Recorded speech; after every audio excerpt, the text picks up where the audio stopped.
বিগত আমলে আপনি কোনো জুলুম অবিচারের শিকার হয়েছেন কিনা এই বিষয়ে আপনার অভিজ্ঞতা জানতে চাই। দেখুন, অভিজ্ঞতা আমাদের সবারই কম বেশি তিক্ত অভিজ্ঞতা আছে। একটা সমাজ যখন করাপ্টেড হয়ে যায় তখন সমাজের কেউই ভালো থাকে না। এই নারায়ণগঞ্জের এসপির অফিসে আমাকে নিয়ে এমন অকথ্য ভাষায় গালিগালাজ করা হয়েছে, বেশি দিন আগের কথা। এবং এই সিদ্ধিরগঞ্জ থানার ওসি ছিলেন, আমি নাম আর বললাম না, ওসি সাহেব তিনি ভালো মানুষ ছিলেন, আমার পক্ষে ছিলেন। আমি একটা মাসআলা দেওয়ার কারণে সেখানে আমাকে ডেকে নিয়ে অকথ্য গালিগালাজ, আর ওসিরে বলতেছে যে থানায় নিয়া প্লাস দিয়া হাত পায়ের নখটে দিবা, আমার তো সামনে বসায় দেয়। বুঝতে পেরেছেন? খুব গর্ব করে তিনি অমুক ছাত্র রাজনীতি করতেন, গর্ব করে বলতেছেন আমি ছাত্রলীগের রাজনীতি করতাম। এই নারায়ণগঞ্জের এসপি, এই বর্তমান এসপির কথা বলছি না, এর আগে যিনি ছিলেন। তো এটা আমাকে বসায় নিয়ে থ্রেট দেওয়া। মাসআলা, আমি ওনাকে বললাম মাসআলা, আমার মাসআলা বলার ক্ষেত্রে কথা বলার অধিকার থাকবে আলেমদের। আপনি পুলিশ হিসেবে আপনি তো বলতে পারেন না মাসআলা আমি কোনটা বলবো কোনটা বলবো না, কোনটা সঠিক কোনটা বেঠিক, এটা আপনার বলার বিষয় না, তো আলেমরা বলতে পারে। উনি খেপে গেলেন এবং সবার সামনে যাচ্ছে তা আচরণ করলেন। কত শত অভিজ্ঞতা আছে, এগুলো তো আমি সবকিছু বলার সুযোগ পাই না, আর বিশেষ করে বলতেই তো পারি না। কারণ কোনো স্ট্যাটাস আমরা লিখেছি, সেখানে দেখা গেছে যে 5টা এজেন্সি থেকে ফোন চলে আসছে, হ্যাঁ আপনি এটা কেন লিখলেন, ওইটা কেন লিখলেন, চাপাচাপি শুরু হয়ে গেছে। আমাদের ফাউন্ডেশনের সমস্ত হিসাব নিকাশ পুঙ্খানুপুঙ্খভাবে রাখার পর সেটা আবার আমরা ভালো অডিট ফার্মের মাধ্যমে অডিট করে একেবারে এমনভাবে রাখি যে তিল তিল করে আমরা হিসাব ফেসবুকে পর্যন্ত দিয়ে দিই, কোনটা কত দিয়ে কিনি সেটা পর্যন্ত আমরা দিয়ে দিই। এত কিছুর পরও দেখা গেল যে আমাদেরকে বিভিন্নভাবে নাজেহাল করার চেষ্টা করা হতো কোনো লোক। আলহামদুলিল্লাহ এর মধ্যেও প্রশাসনের উপরস্থ কিছু কিছু মানুষ পরেশান করলেও নিচু পর্যায়ের বা মাঝারি বা কোনো উপরস্থ কর্মকর্তাদের সহযোগিতাও ছিল। তাদের সহায়তা না থাকলে এতদূর আমরা আসতে পারতাম না। কিন্তু একটা বড় অংশ আমাদেরকে দৌড়ের উপর রাখতো। ইস্তেসকার নামাজের ঘোষণা দিছি, আমার বাসার নিচে দেখি যে বিভিন্ন গোয়েন্দা সংস্থার গাড়ি বোঝাই করা, মানসিকভাবে পেরেশানি। বাবা ইস্তেসকার নামাজ পড়বো, একটা নিরীহ একটা ইবাদত, আল্লাহর কাছে দোয়া করবো দেশের ভালোর জন্য। সেখানে দেখা গেল যে আমি বাসার থেকে বের হইতে না হইতে দেখি যে একেবারে চারপাশে ঘিরে ধরছে। সোজা কথা, মানসিক চাপ যেটাকে বলে সেটা দিয়ে রাখা। কত কাহিনী এবং কত ঘটনা যে ঘটেছে সেটাতে বলা হয়।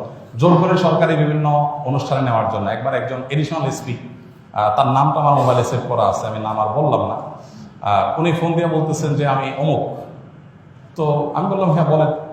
তো উনি বলতেছিলেন যে আমাকে সব হুজুররা কিন্তু চিনে, খুব নেগেটিভভাবে বলতেছেন, হুজুরদের সব সাইজ করি আমি, আমার নাম সব হুজুরদের মুখস্থ, আপনার সাথে আমার প্রথম কথা হচ্ছে। এটা হলো শুরুতেই কথা না।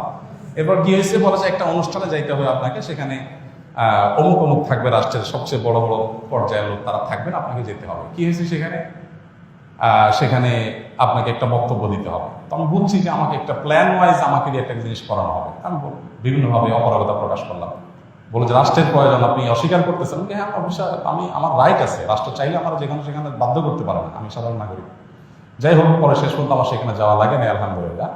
এরকম পরিস্থিতি হয়েছে। সর্বশেষ এই যে আমাদের আসিফ মাহতাব গ্রেপ্তার হলো, তার নিয়ে পড়ে দিলাম। আমাকে আমার এক ভাই সোর্স তিনি বললেন যে ভাই আপনি বাসায় থাকেন না। তো রাতে, এই কয়দিনের আগের কথা, রাতে যায় আরেক বাসায় যায় ফিকা, এই কয়দিন আগের কথা, আগের বাসায় গিয়ে পালায় থাকতাম। একদিন আসরের পরে বাসার সামনে মোটরসাইকেলে 2টা লোক আসছে। আমার বাসা এমন এক জায়গায় আশেপাশে কোনো মানুষজন নাই, এখানে কেউ রিক্সাও চলে না, কোনো সাধারণ গাড়ি নিয়ে নিজস্ব গাড়ি ছাড়া যাওয়ার সুযোগ নেই। এরকম একটা জায়গায় থাকি আমি, সব মরুভূমি, আশেপাশে ঘাস, মানুষজন নাই। সেখানে কোনো মানুষ আসা তো স্বাভাবিক নয়। 2জন মানুষ আসরের আগ থেকে এসে অপেক্ষা করলো। তারা মনে করেন এত লম্বা সময় আছে, নিশ্চয়ই ওয়াশরুম রুমে গেছে লম্বা সময় ধরে। মাগরিবের নামাজ পড়লাম, ওযু ছাড়াই নামাজ পড়লো আমাদের সাথে। ওখানে যে জামাত হয় এটা জানার কথা না, আমার বাসার নিচে গ্যারেজে ছোট্ট করে একটা রোড, আমরা জামাত নামাজ পড়ি। যাই হোক, এরপরে যাওয়ার সময় আমাদের একজনকে জিজ্ঞেস করলো অমুককে তমুককে, নাম জিজ্ঞেস করলো, আমরা বুঝলাম যে এটা সংস্থার লোক। এইভাবে দৌড়ের উপরে এদেশের সবাই কম বেশি ছিল, নানাভাবে ছিল। আমার নামে ফাইল তৈরি করা হয়েছে, এমন ফাইল হয়েছে যে আমাদেরকে অনেকে বলতো যে আপনার ফাইল এমন মোটা হয়েছে যে কোনো মুহূর্তে আপনাকে ধরবে। এই আন্দোলন যদি না হইতো, আর সফল যদি না হইতো, তো হয়তো এরপরে আমাদেরকে আয়নাগড়ে যাওয়া লাগতো। বুঝে আসছে কথা? তো এরকম একটা পরিস্থিতি এই দেশে তৈরি হয়েছে যে আসলে আমরা কেউ যে খুব ভালো ছিলাম বা ভালো থাকতে পারি সে সুযোগ কারণই নাই। এরপরও আমরা আসলে সংগ্রাম করে চেষ্টা করে যতটুকু সম্ভব চেষ্টা করেছি অস্তিত্বটা টিকে রাখার জন্য। তার জন্য যে কত মূল্য দিতে হয়েছে, কত থ্রেট, এগুলো হজম করতে হয়েছে, সকাল বিকাল পালায় বেড়াইতে হয়েছে, হ্যাঁ, বিভিন্নভাবে টোপ দেওয়া হতো যে সরকারি এই সুবিধা নেন, ওই সুবিধা নেন। আলহামদুলিল্লাহ কখনো সেই সুবিধাগুলো আমরা গ্রহণ করি নাই, এবং এ ব্যাপারে আল্লাহ তালা আমাদেরকে গাইড করেছেন। এবং দোয়া করি আল্লাহ তালা আমাদের প্রিয় দেশটাকে এমন নিরাপদ করে দেয়, কেউ কাউকে ভয় করে চলতে হবে না। আল্লাহ যেন সেরকম নিরাপদ করে দেন, এবং আমরা সবসময় আল্লাহর কাছে দোয়া করি আল্লাহ তালা যেন এরকম। আমি এর পাশাপাশি প্রশাসনের ভাইদের, কিছু ভাইদের কথা বলবো যে আলহামদুলিল্লাহ খারাপের মধ্যেও কিছু ভালো মানুষ বিভিন্ন পর্যায়ে আছেন যারা টুকটাক সহযোগিতা করেছেন, তবে বেশিরভাগ ক্ষেত্রেই আমরা এ ধরনের নাজেহালের শিকার হয়েছি। আল্লাহ আমাদেরকে নিরাপদ একটি দেশ, নিরাপদ একটা ভূমি পাওয়ার তৌফিক দান করুন। আমাদের সমস্ত কষ্টগুলোকে আল্লাহ তাআলা দূর করে দিন। সকল মাজলুমের জুলুমের অবসান হয়ে যাক, সকল বৈষম্য দূর হয়ে যাক।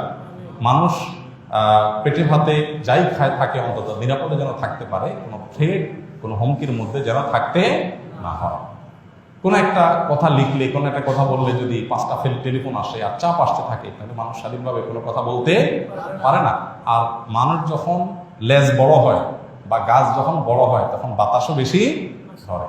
কাজ যাদের যত বেশি, তাদের উপরে প্রেশারও তত বেশি আসে। আল্লাহ তাআলা এই প্রেশার মুক্তভাবে, অন্তত অন্যায়ভাবে যে প্রেশারগুলো হয়, এগুলো মুক্তভাবে আল্লাহ তাআলা আমাদের সবাইকে এই প্রিয় মাতৃভূমিতে চলার তৌফিক দান করুন। আসুন্নাহ ফাউন্ডেশন, উম্মার স্বার্থে সুন্নাহর সাথে।